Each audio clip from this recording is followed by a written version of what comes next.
जय यीशु। यीशु प्रभु के अति सामर्थ्यवान नाम पर और एक बार आप सभी लोगों को बड़े प्यार से फादर अभिवादन करते हैं। बाइबल तीर्थ यात्रा में 175वां दिन की व्याख्या में स्वागत है। पहले इतिहास ग्रंथ के 11-12 अध्यायों पर 7 स्तोत्र संग 133 और फिलिपियों के नाम संत पौलुस के पत्र का पहला अध्याय। हालेलुया। पहले इतिहास ग्रंथ के 11-12 अध्यायों पर दाऊद के राजा बनने का वृत्तांत है और उनके शासन की शुरुआत है। इन 2 अध्यायों से हमको मुख्य रूप से 7 आध्यात्मिक संदेश मिल सकते हैं। पहला संदेश, पहला वचन 11वां अध्याय। इसके बाद सब इस्राएली हेब्रोन में दाऊद के पास आकर ये कहने लगे, देखिए हम रक्त संबंधी है। जब साउल राजा थे तब पहले भी आप ही इस्राएलियों को युद्ध के लिए ले जाते और वापस ले आते थे। प्रभु आपके ईश्वर ने आपसे कहा है, तुम ही मेरी प्रजा इस्राएल के चरवाहा, मेरी प्रजा इस्राएल के शासक बन जाओगे। हालेलुया। इसमें संदेश क्या है? इसके तुरंत पहले, इसके बाद, अभी वचन कैसे शुरू होते? इसके बाद, किसके बाद? तो इसके पहले क्या हुआ था? क्या बात हुई थी? 10वां अध्याय के अंतिम वचन में हम राजा साउल का देहांत, बहुत दुखद घटना थी। साउल प्रभु का चुना हुआ इज़राइल का पहला राजा, किस तरह उसने प्रभु के खिलाफ किया, क्योंकि अंतिम वचन पिछले अध्याय का 10वां अध्याय का इस प्रकार था, इस प्रकार साउल प्रभु के साथ विश्वासघात के कारण मरा। उसने प्रभु की आज्ञा नहीं मानी थी। वह प्रभु से नहीं बल्कि प्रेत साधने वाली स्त्री से परामर्श लेने गया था। बहुत ही दुखद घटना है। प्रभु का चुना हुआ व्यक्ति भूत प्रेत साधने वाले के पास गया, इसलिए एक बहुत बड़ी त्रासदी हुई। न केवल साउल की, उनके सारे संतानों की भी मृत्यु हुई। उस दुखद घटना को प्रभु अधिक आशीर्वाद की एक घटना में बदल रहे हैं। वो क्या है? बनियामिन वंश के साउल के बदले में यूदा वंश के दाऊद को प्रभु लेके आ रहे हैं। हालेलुया। एक बुराई हुई, उनके संतानों की सब मृत्यु हुई। किसके? साउल के। वो भी युद्ध में बहुत बुरी तरीके से मारे गए थे। फिलिस्तीयों ने उनके साथ क्या क्या किया वो सब हम सुने। वो होने के कारण क्या है? अब बेनियामिन वंश समाप्त हो गया, यानी साउल का खानदान समाप्त हो गया। इसलिए अब प्रभु जो भी वायदा किए थे पहले, उस वायदा की पूर्ति हो रही है। तो जो दुखद घटना हुई है वो भलाई में अभी बदल रही है। इज़राइल के लिए, यूदा के लिए एक नया राजा, वो भी वायदा के अनुसार यूदा वंश में, यूदा का शेर, यूदा का सिंह, हम जानते हैं मसीहा दाऊद के वंश में आने वाले। इसलिए उसके लिए साउल को मरना था। न केवल साउल को, उनके वंश में, उनके संतानों में कोई भी अगर रह जाने से ऑटोमेटिकली जो है उनको राजा बनना होगा, किंतु वे सबों की मृत्यु हुई, उससे राजा बन रहे हैं दाऊद। तो बुराई से भलाई उत्पन्न करने वाला प्रभु अपने लोगों को कभी नहीं त्यागता। इतिहास के ऊपर प्रभु का अधिकार है। इतिहास की हर एक घटना को प्रभु भलाई में बदल सकने में समर्थ है। प्रभु को धन्यवाद। पहली बात ये है, पहला संदेश। दूसरा संदेश वचन 5 में हम पढ़ते हैं,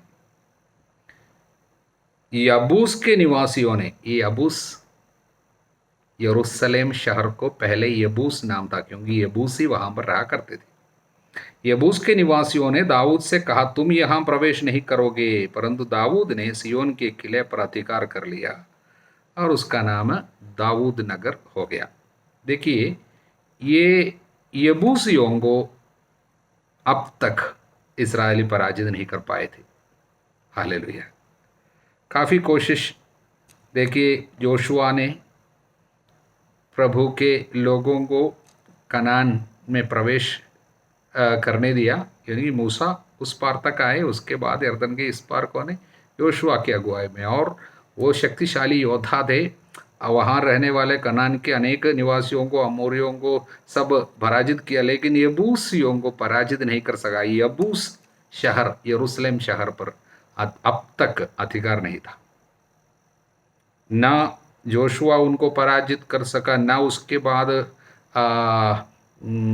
जो भी जड्जस जो हम लोग पढ़ते हैं, न्यायकर्ता लोग जो आए, उनमें कई लोग बड़े अच्छे योद्धा थे, न्यायकर्ता लोग, लेकिन उनमें कोई भी यबूस के ऊपर अधिकार न कर पाया। न राजा साउल के समय में यबूस के ऊपर अधिकार कर पाया, बल्कि यबूस के ऊपर अधिकार दाऊद के द्वारा ही हुई, जिससे वो दाऊद का नगर कहलाया गया। कारण क्या है? ये नगर को, यरूशलेम नगर को प्रभु विशेष रूप से चुना था। वहां पर दुनिया के मानव जाति की इतिहास के सबसे बड़ी घटना, महत्वपूर्ण घटना इस शहर में होने वाली है, इस नगर में। कौन सा है?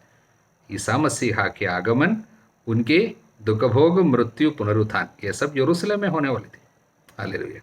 इसलिए वो मसीहा जो है दाऊद के खानदान में, दाऊद का बेटा कहलाएगा। इसलिए शहर दाऊद का शहर कहलाए प्रभु चाहता था। इसलिए दाऊद के पहले आए हुए किसी को भी यबूस के ऊपर अधिकार करने के लिए प्रभु अनुमति नहीं दिया। हालेलुया। इजरायली कई बार सोचते थे, हमको प्रभु ने पूरे इस देश पर, कनान देश पूरा इनको दिया है इसराइलियों को, लेकिन ये कई बार उन्होंने कोशिश करने के बावजूद भी यबूस शहर पर अधिकार नहीं कर पाया। सोचा था, लेकिन उसके लिए एक समय था। प्रभु चाहता था दाऊद के द्वारा यबूस के ऊपर अधिकार पावे और ये यबूस यरूशलेम शहर बन जाए, दाऊद का नगर कहलाए, प्रभु चाहता था। इसलिए कभी कभी जीवन में कुछ ऐसी बातें रह जाती है जो हमसे नहीं हो पाता है, कुछ ऐसी विक्टरीज को, ऐसी कुछ जीत है जो आने में देर करता है, देरी होती है। शायद उसके पीछे भी कुछ कारण है। प्रभु का एक समय है, प्रभु अधिक बड़ा कार्य शायद सोचता होगा, इसलिए कुछ बातें आने में देर होती है, इंतजार करना होता है। प्रभु को धन्यवाद। ये दूसरा संदेश। तीसरा संदेश वचन 9 में, दाऊद की शक्ति निरंतर बढ़ती गई क्योंकि प्रभु विश्वमंडल का प्रभु उसका साथ देता था, इसलिए शक्ति बढ़ती गई। अनेक लोग ऐसे हैं, अनेक परिवार ऐसे हैं, शक्ति क्षीण होती जा रही है। समय के अनुसार कुछ लोग ऐसा है बहुत कमजोर होते जाते हैं, कई परिवार कमजोर हो रहे हैं, क्षीण हो रहे हैं, उनका सारे एरिया में ऐसा जीवन के अनेक पहलू होती है, शरीर, स्वास्थ्य और संपत्ति का क्षेत्र, रिश्ते और काफ़ी पहलू होते हैं। सारे पहलुओं में, सारी एरिया में, जीवन के अनेक क्षेत्रों में गिरावट। कारण शायद यही है, विश्वमंडल का प्रभु उसका साथ नहीं देता था। हालेलुया। क्योंकि प्रभु की इच्छा पर नहीं चलते होंगे, प्रभु की इच्छा के खिलाफ कार्य करता था। वे अपनी इच्छा से अपने रास्ते पे चल रहे थे। प्रभु का रास्ता, प्रभु जहाँ पर ले जाना चाहता था उस रास्ते पे नहीं था। प्रभु इसलिए साथ नहीं देता हो, या उन लोग प्रभु के साथ में नहीं रहता हो, मुझसे अलग रहकर तुम कुछ नहीं कर सकते हो। दाऊद की विशेषता, निरंतर शक्ति बढ़ती गई, प्रभु साथ रहता था।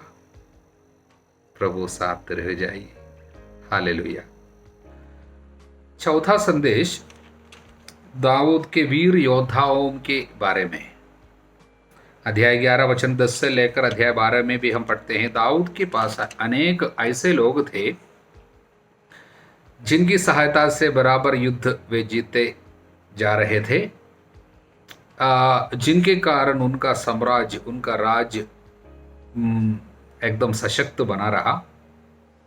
ये लोग बराबर दाऊद को सहयोग देता था, यहां तक कि वे अपने जान देने को भी तैयार रहे।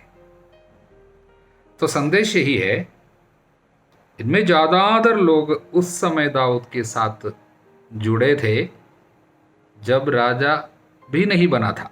दाऊद राजा भी नहीं बना था, बल्कि आवारा की तरफ भाग रहा था। जान बचाने के लिए यहाँ वहां उनको छिपना पड़ा। उस समय ये लोग दाऊद के पास आए। उदाहरण के लिए 11वां अध्याय 15वां वचन, एक बार 29 योद्धाओं में से 3 अदुल्लाम की गुफा में दाऊद के पास आए, जहां दाऊद ने आश्रय लिया था। गुफा में छिपा हुआ था, वहां पर आए। अध्याय 12 वचन 1, जब दाऊद कीश के पुत्र साउल के दरबार से निर्वासित किया गया था, तो ये वीर योद्धा दाऊद के पास सिकलग आए, युद्ध में उसकी सहायता किया करते। संदेश यही है कि जब आप प्रभु के द्वारा बुलाए जाते हैं, आप प्रभु के साथ ईमानदारी दर्शाते हैं, तो आपकी सहायता के लिए समय समय पर प्रभु ऐसे लोगों को चुनकर दे देंगे जिनके द्वारा प्रभु आपकी मदद करेंगे, जिनके द्वारा प्रभु आपके लिए कई कार्य पूरा करेंगे। हालेलुया। बस आप प्रभु से जुड़े रहे और आपकी जरूरत में लोग आपसे जुड़े रहेंगे। प्रभु के साथ जब हम जुड़े रहते हैं, हमारे साथ जुड़े रहने के लिए सही लोगों को प्रभु दे देंगे। यहाँ पर इनकी तकलीफ की वेला में लोग साथ दिए, और इसलिए वे दाऊद जब राजा बने तब भी वे दाऊद के साथ रहे। तकलीफ की घड़ी में तुम लोगों ने मेरा साथ दिया, इसलिए तुम मेरी महिमा में साथ रहेंगे, जैसे प्रभु ने कहा उसी तरह। हालेलुया। 5वां संदेश यही है, जो लोग दाऊद के पास आए। अब हम देखते हैं अलग अलग वंश के लोग आए, केवल यूदा वंशी नहीं थे। गाद वंशी, बिन्यामीन वंशी, ये सब दाऊद के साथ जोड़ रहे हैं। और प्रभु की आत्मा ने इस तरह का कार्य किया, एकता लाए वहाँ पर, जिसके बारे में हम स्तोत्र ग्रंथ में आज 133 में पढ़ेंगे। तो वहाँ वचन 12 अध्याय 12 वचन 22, उन्होंने दाऊद और उसके दल की सहायता की, क्योंकि वे सब वीर योद्धा थे और सेना के अध्यक्ष बने। प्रतिदिन दाऊद की सहायता करने लोग उसके पास आए, जिससे उसकी सेना बहुत बड़ी हो गई। वचन 19 में, तब 30 का प्रधान अमासै आत्मा की प्रेरणा से, देखिए आत्मा की प्रेरणा से बोल उठा, दाऊद हम तुम्हारे हैं। आत्मा की प्रेरणा से वे क्या बोल उठे? दाऊद हम तुम्हारे हैं, यिशै के पुत्र हम तुम्हारे साथ है। शांति तुम्हें शांति, तुम्हारे सहायकों को शांति, क्योंकि तुम्हारा ईश्वर तुम्हारी सहायता करता है। हालेलुया। देखिए पवित्र आत्मा का एक कार्य है, लोगों में एकता लाते हैं। अलग अलग ट्राइब के लोग, अलग अलग वंश के लोग अब दाऊद की सहायता के लिए आ जाते हैं, और पवित्र आत्मा की प्रेरणा से वे क्या कहते हैं? दाऊद हम तुम्हारे हैं, हम तुम्हारे साथ है, शांति तुम्हें शांति। हालेलुया। इसमें एक मसीहानिक प्रोफेसी है, मसीहा से जुड़ी हुई एक बात भी है। दाऊद के वंश में मसीहा आएंगे, तब अलग अलग वंश के लोग, अलग अलग देश के लोग, अलग अलग क्या है विश्वासी के लोग, ये सब आएंगे और प्रभु के साथ रिश्ता जोड़ेंगे, दाऊद के संतान के साथ रिश्ता जोड़ेंगे और कहेंगे हम तुम्हारे हैं, अपना आत्मसमर्पण करेंगे, हम तुम्हारे हैं। हालेलुया, हम तुम्हारे हैं। इस तरह बोलते हुए लोग जिस तरह दाऊद के पास आए, अलग अलग वंश के लोग आए, मसीहा के पास आएंगे, दाऊद के संतान के पास आकर कहेंगे हम तुम्हारे साथ हैं, हम तुम्हारे हैं। हालेलुया। ये प्रभु का कार्य है, पवित्र आत्मा का कार्य है। अब 6वां संदेश यही है, ये दोनों अध्याय में हम ऐसे अनेक लोगों का नाम पढ़ते हैं जिनका नाम इसलिए यहाँ पर लिखा गया है क्योंकि वे दाऊद के सहयोग दिए, दाऊद के साथ सेवा किया। हालेलुया। जब हम ईमानदारी से प्रभु की सेवा करना चाहते हैं, करेंगे तो, और प्रभु के कुछ सेवकों की सहायता करेंगे, प्रभु की सच्चे सेवा करने वाले लोगों के साथ हम लोग सहयोग देंगे, हमारा नाम भी लिखा जाएगा। हालेलुया। प्रभु की किताब में नाम होंगे। उससे बढ़कर क्या है कि ये प्रतिफल मिलने वाले, इसलिए तो नाम है। प्रभु की सेवा करने वाले सभी लोगों की ये नाम प्रभु के पास है। एक ग्लास पानी भी तुमने पिलाया हो, प्रतिफल से वंचित नहीं रहोगे। हालेलुया। और अंतिम संदेश, 7वां संदेश 12वां अध्याय का अंतिम वचन है, 41वां वचन। आसपास के रहने वालों में इस्साकार, जबूलून और नफ्ताली तक के लोग भी, ये तो उत्तर जगह में रहते थे, नॉर्थर्न किंगडम, नॉर्थर्न सबसे मतलब इज़राइल के सबसे नॉर्थ में रहने वाले ट्राइब है, वंश है इसाकार, जबूलून और नफ्ताली। सब वहाँ से भी लोग, वहाँ तक के लोग भी आए। कैसे आए? गधों, ऊँटों, खच्चरों, बैलों पर लाद कर प्रचुर मात्रा में खाद्य सामग्री लाए। आटा, अंजीर की रोटियां, किशमिश, अंगूरी, तेल, बाइल और बहुत सी भेड़। इज़राइल में खुशी की एक लहर सी दौड़ गई थी। हालेलुया। तो संदेश क्या है? एक नेता प्रभु की आत्मा से जब सेवा करते हैं, शासन करते हैं, एक अच्छे नेता कितना बदलाव लोगों में लाते हैं। देखिए देखिए, जो साउल के समय में भी नहीं हुआ था, अब दाऊद जब प्रभु के प्रति ईमानदारी रखते हैं, तब लोगों में इतना बदलाव। वे सब लोग देखिए, सब खुले हाथ खुशी से देने वाले बन गए।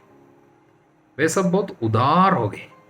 लोग सब सामग्रियां लेके आते थे, सबके लिए बांटने वाले बन गए खुशी में। और इज़राइल में खुशी की एक लहर सी दौड़ गई थी। ये फर्क, the difference one man can make. एक आदमी, चुना हुआ व्यक्ति, प्रभु की इच्छा के अनुसार जब शासन करते हैं, सेवा करते हैं, लोगों में बदलाव। इसलिए पूरे देश का मूड बदल गया। हालेलुया। यहाँ पर खुशी की लहर है। लोग ईमानदारी और उदारता से दे रहे हैं। दूर दूर से सामान सब लेके आ रहे बांटने के लिए। इसलिए अच्छे नेताओं के लिए हमें प्रार्थना करने की जरूरत, जैसा कि पवित्र आत्मा हमको सिखाते हैं। तिमोथी के पहले पत्र के अध्याय 2 वचन 1 और 2 में सबसे पहले राजाओं, नेताओं, अधिकारियों के लिए प्रार्थना करें। अच्छे नेता मिलने से सोसाइटी, समाज बदल जाता है। प्रभु को धन्यवाद। इस तरह 7 संदेश हम इन 2 अध्यायों से सीखे हैं। हम प्रभु को धन्यवाद है। हालेलुया। स्तोत्र संज्ञा 133 में एक बहुत सुंदर संदेश छिपा हुआ है। एक ही संदेश, बहुत ही महत्वपूर्ण संदेश। भले ही केवल 3 वचन है, इससे छोटा केवल एक ही स्तोत्र है, हम देख चुके हैं, 117वां स्तोत्र। और 3 वचन वाला 3 स्तोत्र है, 131, 133, 134। हालेलुया। ये भी एक तीर्थ यात्रा का स्तोत्र है। यहूदी लोग, प्रभु के चुने हुए लोग, जब भी तीर्थ यात्रा में यरूशलेम जाया करते थे तब गाते थे। यरूशलेम पहुंचने के बाद भी गाते थे, मंदिर में प्रवेश करते समय भी गाते थे, वापसी में भी गाते थे। उनमें एक स्तोत्र है, ये दाऊद का स्तोत्र माना जाता है। हालेलुया। इस स्तोत्र में जो संदेश प्रभु हमारे सामने रख रहे हो, यह है, जहां पर भाई बहन एकता में रहते, एक दूसरे के प्रति प्यार में रहते, वहां पर प्रभु का आशीर्वाद बराबर गिरता है, ओस की तरह गिरता है। हारून की धाड़ी से नीचे उनके कुर्ते की गर्दनी तक उतरने वाले सुगंधित तेल जैसे सुगंध है, शांति है, ओस जैसा गिरता है। तेज नहीं गिरता है, एकदम हल्का हल्का ऐसा, लेकिन बराबर गिरता है। सॉफ्ट है, मुलायम है, बराबर गिरता है। निरंतरता होती है जब गिरते हैं, उसी तरह। हालेलुया। इसका मतलब, चाहे एक परिवार में हो, चाहे एक समाज में हो, कोई भी कम्युनिटी में हो, भाई बहन, पड़ोसी, एकता में, प्यार में, मेल मिलाप में रहते हैं, वहां पर आशीर्वाद। हालेलुया। प्रभु वहां अपना आशीर्वाद प्रदान करता है, सदा सर्वदा बना रहने वाला जीवन। कौन सा आशीर्वाद? सदा सर्वदा बना रहने वाला जीवन। प्रभु से प्राप्त आशीर्वाद में सबसे बड़ा आशीर्वाद है आनंद जीवन। वो कहां पर होता है? जहां पर प्यार और एकता होता है। हालेलुया। प्यार जो है जहां शासन करता है, वहां पर आशीर्वाद शासन करता है, क्योंकि प्यार प्रभु है। हालेलुया। प्यार से जब लोग रहते हैं, वहां पर आशीर्वाद बराबर गिरता है। इसलिए प्रभु ने शिष्यों के लिए प्रार्थना किया, एक ही प्रार्थना की है, बार बार, 5 बार। 17वां अध्याय यूहन्ना का, पिता वे सब एक हो जाए। इसलिए तो यीशु एकता के लिए बराबर प्रार्थना किया था, क्योंकि एकता जहां पर कम हो जाता है, आशीर्वाद बंद हो जाता है। हालेलुया। क्योंकि प्यार जो है प्रभु है, प्यार में जीवन है। जब प्यार में कोई बना रहता है, जीवन में बना रहता है। हालेलुया। वो उनसे कभी लिया नहीं जाएगा। इसलिए प्यार का जीवन जो इस दुनिया में जीते हैं, आनंद जीवन उनके साथ ही है। हालेलुया। क्योंकि प्यार में जीवन बिताने वाले, एकता और प्यार में जीवन जब कोई बिताते हैं, प्रभु उनमें इतना प्रसन्न होते हैं, क्योंकि वे एक दूसरे से प्रसन्न है। उसे देखकर प्रभु इतना प्रसन्न हो जाते हैं कि प्रभु उन लोगों को अपने में प्रसन्न होने के लिए देते हैं, क्योंकि वे प्रभु से प्रसन्न रहे, प्रभु जरूर वैसी व्यवस्था करते हैं। ऐसे लोग प्रभु में आनंद पाए, उनकी प्रार्थना निरंतर उसको उत्तर मिलता जाएगा। ये प्रभु का कार्य। इसलिए तो संत यूहन्ना हमके बताते हैं कि जब कोई अपने भाई या बहन से घृणा करते हैं, वो हत्यारा है, उसमें आनंद जीवन नहीं है। इसलिए जब घृणा आ जाती है, किसी एक जन से बातचीत बंद हो जाता है, आनंद जीवन चला जाता है। इसलिए वचन कहता है, प्रभु वहां अपना आशीर्वाद प्रदान करता है, सदा सर्वदा बना रहने वाला जीवन। ये क्यों एक तीर्थ यात्रा का गीत है? क्योंकि दाऊद के नगर में, यरूशलेम में अलग अलग वंश के लोग आते थे, प्रार्थना में वे सब एक हो जाते थे, वहां पर एकता होती थी। इसलिए हम लोग आज इतिहास ग्रंथ में उसके बारे में पढ़े, अलग अलग जगह से लोग आते थे यरूशलेम में, दाऊद के पास, दाऊद के नगर में।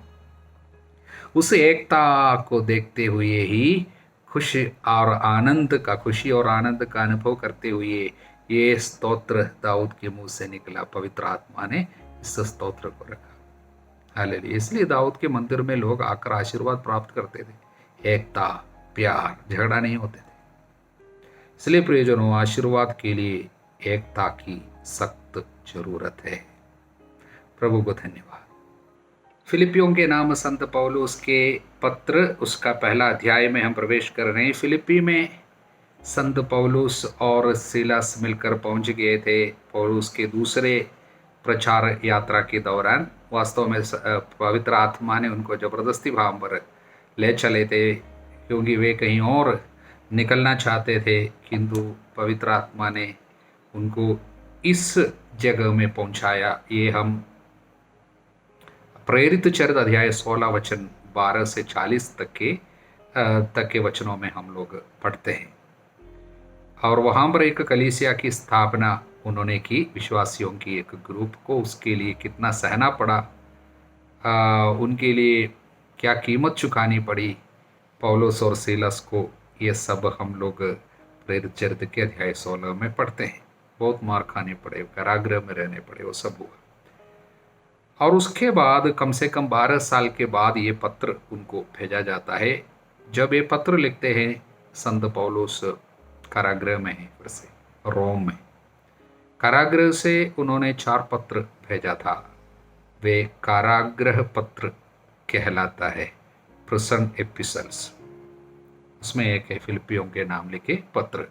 अन्य 3 पत्र जो कारागृह से लिखे गए वो एफेसियों के, नाम पत्र, कलोसियन के नाम पत्र और फिलेमोन को लिखे पत्र और फिलिपियों के नाम पत्र। हालेलुया। भले ही एक छोटा सा पत्र है किंतु बहुत सुंदर है। हालेलुया। ये फिलिपी के नाम पत्र मुझे बहुत पसंद है क्योंकि हम प्रसन्न रहने के बारे में बार बार कहते हैं, कम से कम 15 बार, और महिमा, ईश्वरीय महिमा, उसके विषय में भी बताते हैं। हम लोग जो है डिवाइन ग्लोरी सेवा चलाते हैं, इसलिए जो ग्लोरी, महिमा इस पत्र में बराबर झलकते हैं। तो संत पौलुस मुख्य रूप से ईसाई जीवन के लिए, एक विश्वासी को इस दुनिया में व्यावहारिक जीवन के लिए कुछ विशेष दृष्टिकोण अपनाना चाहिए, जिसके चलते वो दृष्टिकोण अगर होता है, वो एटीट्यूड और वो अप्रोच अगर उनको मिल जाता है तो आसानी से जीवन बिता सकेंगे इस दुनिया में, एक विश्वासी का जीवन। उसके लिए कुछ रवैया, कुछ मनोदृष्टि होनी चाहिए। उसके बारे में इस पहले अध्याय में ही संत पौलुस प्रकट करते, इसलिए पूरे इस 4 अध्यायों में, फिलिपियों के नाम लिखे पत्र में जितने मुख्य संदेश है वो सब पहले अध्याय में हम देख सकते हैं। सबसे पहले धन्यवाद देते हैं। फिलिपी के कलीसिया के लोग बहुत उदार थे। कई बार उन्होंने पौलुस के सेवा कार्य के लिए पैसा भेजा था, हालेलुया, चढ़ावा भेजा था, इसलिए उसके लिए वे धन्यवाद दे रहे हैं, उनकी उदारता के कारण। और उसके बाद संत पौलुस कहते हैं कि चुने हुए एक व्यक्ति के लिए चाहे जीवन में दुख आए सुख आए, सब प्रभु अपनी महिमा के लिए इस्तेमाल करेंगे। हम प्रभु की महिमा के लिए उसको इस्तेमाल कर सकेंगे, चाहे दुख हो, चाहे सुख हो, चाहे संकट हो, चाहे उन्नति हो, सब कुछ प्रभु की सेवा में इस्तेमाल हो सकता है। हालेलुया। तो उसके लिए जो दृष्टिकोण अपनानी चाहिए, मुख्य रूप से 3 है। ये संदेश इस अध्याय में हमको मिलते हैं। पहला दृष्टिकोण, एटीट्यूड और अप्रोच, एक रवैया जो होनी चाहिए। अध्याय 1 वचन 12 में, भाइयों मैं आप लोगों को बता देना चाहता हूं, मुझ पर जो भी बीता है सुसमाचार के प्रचार में बाधक नहीं बल्कि सहायक सिद्ध हुआ है। एक बहुत अच्छा संदेश है। वो हमारे दृष्टिकोण, अगर इस वचन हमारे दिमाग में घुस जाएगा तो हमारा जीवन ही बदल सकेंगे। देखिए संत पौलुस कहता है मेरे साथ जो भी हुआ है।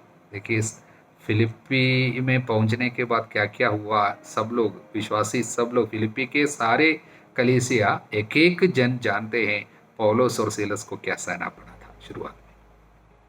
अभी कारागृह से फिर से लिख रहे हैं तो कह रहा है मेरे साथ जो भी हो रहा है सुसमाचार के कार्य में बाधा नहीं है। चिंता नहीं करना, ये नहीं सोचना ये अभी जेल में है इसलिए सेवा सब बंद है, बिल्कुल नहीं है। सेवा ठप नहीं है। सुसमाचार के कार्य में बाधा नहीं है बल्कि सहायक है। अगर मुझे मार खाना पड़ा है वो भी सहायक है, जेल में रहना पड़ा है वो भी सुसमाचार के कार्य में सहायक है। हालेलुया। प्रियजनों, हमारे जीवन में भी जो भी तकलीफ आती है चिंता नहीं करना, सुसमाचार के कार्य में बाधा नहीं है। कुछ लोग सोचते हैं हम लोगों को बहुत सहना पड़ रहा है इसलिए हम सेवा नहीं कर पाते हैं। हमारे घर में शायद जीवन साथी बहुत तकलीफ देता है इसलिए हम अच्छा से प्रार्थना नहीं कर पाते हैं। अगर जीवन साथी थोड़ा सहयोग देता तो मैं प्रार्थना में आगे बढ़ता। ऐसा नहीं है। जीवन साथी के ये तकलीफ देने का स्वभाव ही आपके आध्यात्मिक जीवन में आगे आपको लेकर चलेंगे। बाधा नहीं है, सहायक है। जीवन में होने वाले हर एक कार्य सुसमाचार के कार्य में सहायक सिद्ध होंगे, बाधा नहीं है। कोई भी हालत में आप हो वो आपको आध्यात्मिकता में बढ़ने के लिए बाधा नहीं है बल्कि सहायक है। सुसमाचार के कार्य में बाधा नहीं है। ये दृष्टिकोण अपनानी चाहिए। और दूसरी बात जो इस अध्याय में संत पौलुस हमको एक नए रवैये अपनाने के लिए कहते हैं, दृष्टिकोण, अप्रोच। वचन 21 और 22, मेरे लिए तो जीवन है मसीह और मृत्यु है उनकी पूर्ण प्राप्ति। हालेलुया। जीवन मसीहा है, मृत्यु तो उनकी पूर्ण प्राप्ति है। मसीह की पूर्ण प्राप्ति है मृत्यु। किंतु यदि मैं जीवित रहूं तो सफल परिश्रम कर सकता हूं, इसलिए मैं नहीं समझ पाता कि क्या चुनूं। मैं दोनों ओर खींचा हुआ हूं। मैं तो चल देना, मसीह के साथ रहना चाहता हूं, ये निश्चय ही सर्वोत्तम है। हालेलुया। आज मृत्यु का डर चारों ओर साया हुआ है। हालेलुया। मृत्यु की साया में लोग रहते हैं, डर छाया रहता है। चिंता इसलिए होती है, कब बीमारी आएगी, कब हम मर जाएंगे, दुर्घटना हो सकती है, या कई प्रकार की चिंता है। एक विश्वासी को चाहिए कि मृत्यु डराने वाली बात अब ना। संत पौलुस कहता है मृत्यु तो हमारे लिए पूर्ण प्राप्ति है मसीहा की। जीवन मसीह है, मृत्यु तो उनकी पूर्ण प्राप्ति है। इसलिए वो कहता है मैं तो चल देना चाहता हूं। वही तो सबसे सर्वोत्तम है। निश्चय ही मृत्यु सर्वोत्तम है, क्योंकि मृत्यु एक ईसाई के लिए मृत्यु का मतलब क्या है? ईसा मसीहा की मृत्यु की योग्यता को दावा करते हुए उनके साथ पुनरुत्थान में भागी बनना, अनंत जीवन। हालेलुया। इसलिए मृत्यु से डरना नहीं। ये वचन की योग्यता से हर प्रकार की मृत्यु का डर हमारे जीवन से चले जाए। हालेलुया। और तीसरा और अंतिम संदेश, नए रवैये अपनाने के लिए, वचन 29, आप लोगों को न केवल मसीह में विश्वास करने का बल्कि उनके कारण दुख भोगने का भी वरदान मिला है। हालेलुया। हमारे सारे रवैया बदल जाते हैं, यानी पूरा हमारे दृष्टिकोण या मनोदृष्टि बदलती है। आप लोगों को न केवल मसीह में विश्वास करने का, उनके कारण दुख भोगने का वरदान मिला है। दुख भोगना एक वरदान है, कष्ट एक वरदान है, तकलीफ एक वरदान है। हालेलुया। बीमारी एक वरदान है, दर्द एक वरदान है। हालेलुया। कभी सोचा उसके विषय में? हालेलुया। हमें कई लोग बोलेंगे ऐसा वरदान हमको नहीं चाहिए। संत अल्फोंसा कहती थी दे दो और देना, दुख और देना, बीमारी और आने दो। हालेलुया। लोग बोलते पागल हो गया। संत पौलुस कहता है दुनिया की दृष्टि में मैं तो पागल। हालेलुया। इसलिए संत पौलुस कहता है मैं अपने दर्द में आनंद मनाता हूं।